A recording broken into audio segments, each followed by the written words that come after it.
So what is arm wrestling? It's not this. It has this in it. This is called side pressure. This is what people think arm wrestling is. It's closer to this, but it's a lot closer to this. You can use this as a weapon, but it would look something like this if you did.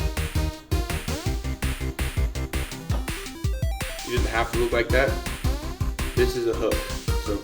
So taking your hand and having your palm face your face is a hook. The best thing that you can do in arm wrestling, no matter what kind of style you're in, is to bend your wrist all the way down like this. So bend your wrist all the way down. If it can go further, go further. Get it all the way down. Now, from here, you can manipulate them a lot easier. You can transition between the styles by using your shoulder. So if you put your shoulder forward like this and get your arm behind your shoulder, you can push a lot easier because you're using your tricep muscle. If you're pulling like this, the main muscle that you're going to be using is your bicep and forearm. Mostly forearm because you're going to be bending your wrist, but your bicep has a lot to do with it. And the other main muscle that you're going to be using is your lat. So you're going to drag them across the table.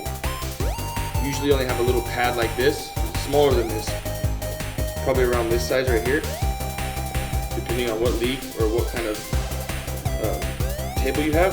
Your pad's going to be around this size, so you can't move outside of that spectrum. There's different ways to train everything. So far I've showed you side move, which is probably shouldn't do this, is what I recommend people. People think it's this, and that's how you can break your arm.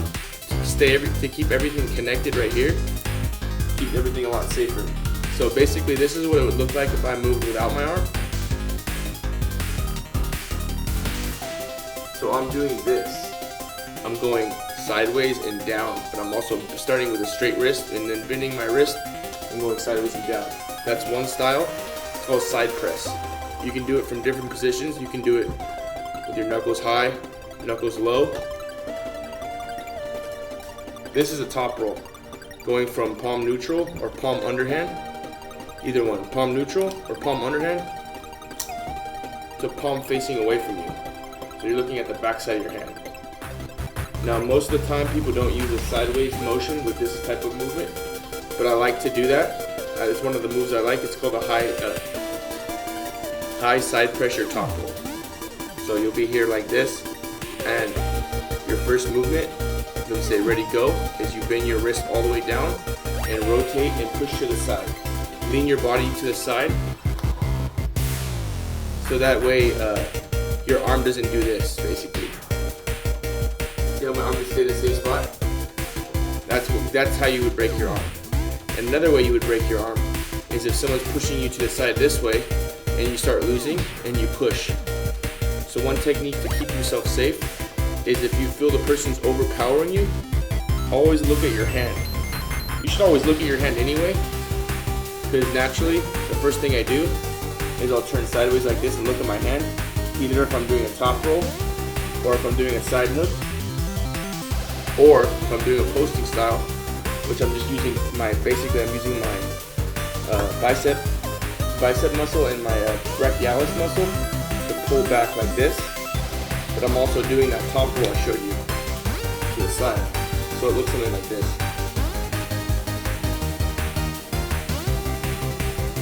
Basically, I'm using 3 muscles at once. Actually, I'm using like 4 or 5. I'm using my back, and it's a static pressure. Sometimes it doesn't even move, but this band, if I didn't hold it with my back, would just fly this way. So I'm keeping it here with my back. I'm driving with my bicep, either this way with my bicep or with my brachialis this way. And I'm always bending my wrist. So no matter what style I'm in, top roll or hook, I'm always going to be looking at I'm always going to be bending my wrist, and I'm always going to be looking at my hand. So if I go this way to the side, top roll, I'm going to be looking at my hand from here.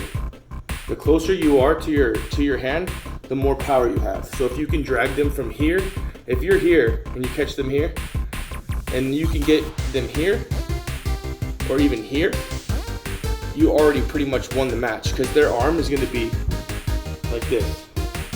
It's a martial art. It's not like let's say a sport. It's not like being a professional sprinter where you can just keep running every day, figure out how to run fast from the best person in the world, and then just run every day and get faster and faster. There's all kinds of variables that will happen, and there's all kinds of what do you call it? This guy might beat this guy because this guy uses a press move, and this guy's weak right here. But the other guy, so say there's 3 people, person A, B, and C. Person A might beat person C, but person A might lose to person B, but person C could beat person B. So it's like fucking Pokemon. Like everybody has a weakness pretty much. Like fire beats grass, water beats fire, like that kind of thing. But it's with top roll, hook, or just if this guy has a lot of bicep power and strength, but he has a huge hand, he might beat the guy over here who's a top roller because he has a fucking huge hand. But his hand is this big, but he might lose to this guy because this guy might have a decent sized hand and might have some power. So they're gonna match each other with the power in the hand in the middle. Maybe this guy has a bigger hand, but he still has a chance.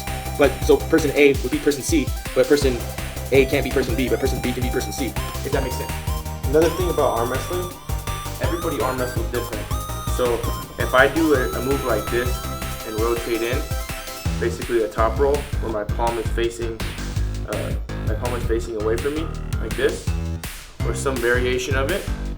This one guy might go, his first move might be here, and here, and here, with his back. Another guy's version of it might just be straight back like this, with his wrist bit, and from here he likes to roll this way, and down. You could have another guy who top rolls straight to the side like this.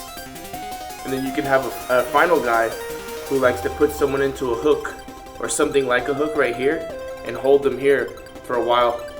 And once they start getting tired, might try to work their hand and then not finish them with a top roll, but just keep pulling from this position. So this would be palm facing me position. They'll stay somewhere right here and just fucking hammer curl. So if you can see where my arm is, they'll just hammer curl from this position. Like this. This is with my wrist straight. This is with my wrist all the way bent. When you're like this, they're already closer to the pin line. Look how, like from here, all I have to do is go fucking another couple inches right here. But from here, I have to do a lot more movement. I can still beat them if I can maintain that, but it's a lot harder.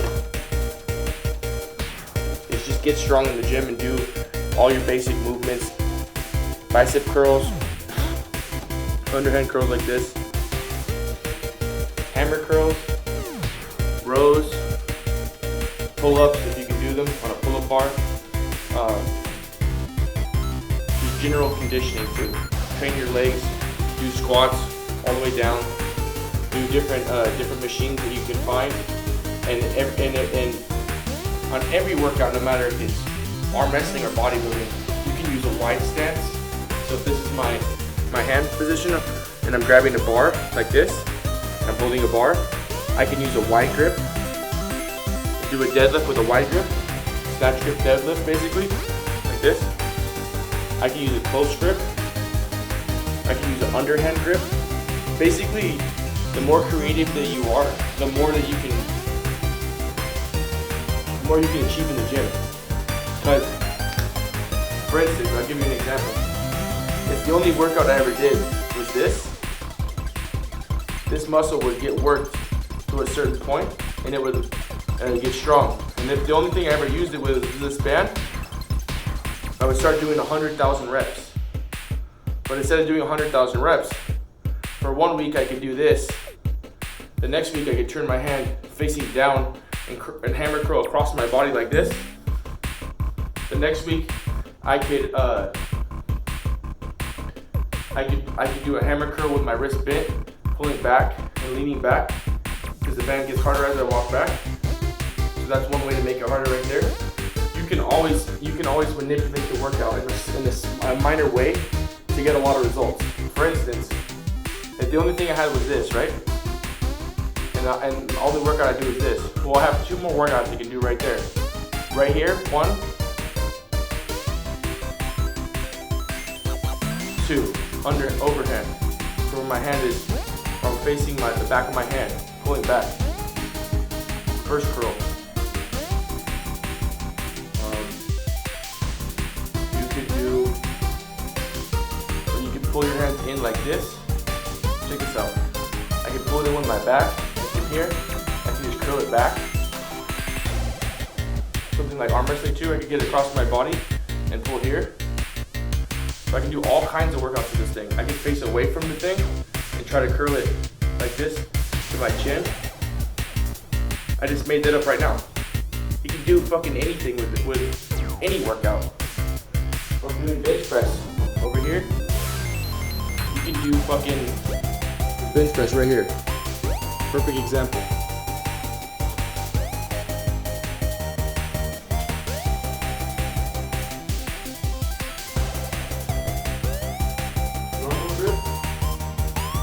Wide grip, narrow grip. There's 3 workouts right here. Not to mention all the different angles that you can get. You can start here and then put a little line marker on both sides, and every day move your hands out until you're fucking on the outside edge of this thing.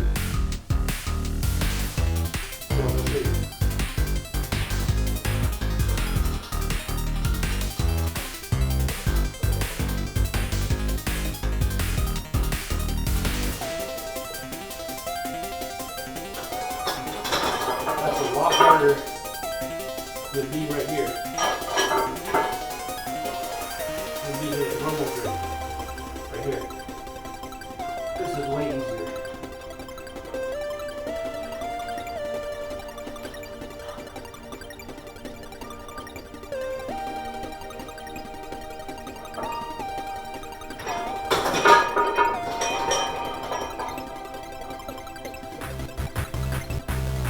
So your best bet with any workout is to just constantly change what you're doing, or do the same thing every week, every single week for like a couple months, and then change what you're doing, and then go back to what you were doing last time to see if you got stronger from the new variation.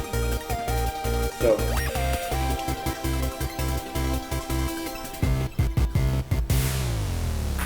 a quick arm wrestling workout that you could do is have the band face diagonally to you connected somewhere else, and then when you're on the table right here, keep your wrist straight, loop the band over the outside of your thumb, and get to the starting position. Rotate and pull towards you.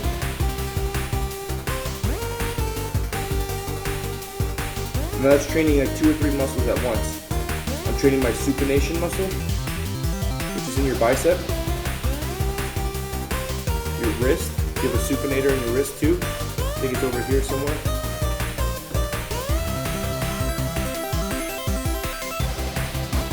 And I'm working my back statically to keep everything in. So look, this is pure sideways. I'm standing diagonal. This would be head on to the device. This would be more on your bicep and back. This way is on more on your supinator and your side pressure, and your back and chest is kind of holding it in. So I can hold it in with my chest, or I can tuck it in with my back.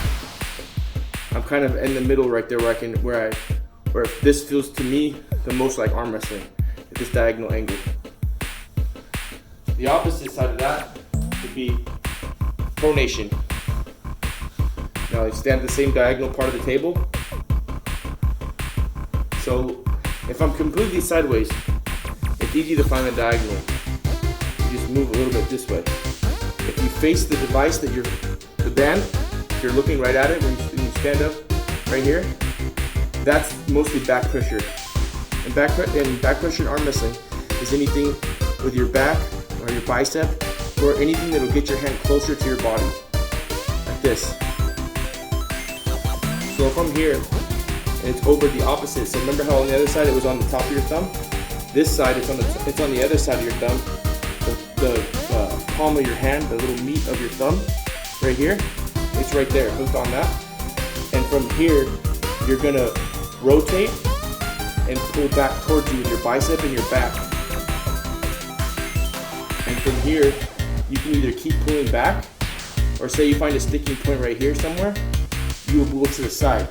You practice these moves slow, but what they look like when you're in a real match, it would be like, or maybe you try to do this and you stop right here somewhere, and right here you're trying to fight for position. The main muscle that I'm using right now is my bicep, or my brachialis, and my bicep. The second main muscle is my pronator. I also have side pressure just maintaining it. So when you do a workout like this, you're using 3 or 4 muscles at once. That's why when I arm wrestle someone, I'll drag them across the table, especially if they're not an arm wrestler, because they're just trying to do this to my arm, like this. And maybe the best thing that they know is just to bend their wrist. So they're just pushing like this and going sideways, which I have that as a weapon, but that's like my last resort. Like if I'm here and I pull you back and I get you in here, from here I can drop straight to the side, I can pull back, or I can top roll. Or if I'm here, another style of top roll would be go outside and around their hand. So if their hand's here, you're going out and around their hand. Now I'm on the other side of their hand, basically, you know what I'm saying? But I'll turn their hand palm up like that. So say we're here, turn them like that. Then from here, it's easy for me to manipulate them straight to the pad. Because their hand, once you top roll them, when you look at the back side of your hand, and essentially you're just looking at the back side of your hand, but there's so much more involved to it that when you study the sport, you realize there's 100 different elements that you can do. You can go to the side, back, 100 different micro directions. You know, I could be here, right here, and say I feel them pushing me out and beating me. Like they get to a sticking point right here, and this guy's super strong over here, and he starts fucking driving sideways. I can try to switch back into a hook and pull him in, or I can get behind my hand right here. From here, if I can get back up and get behind my hand, I can finish him with my tricep muscle. You know what I'm saying?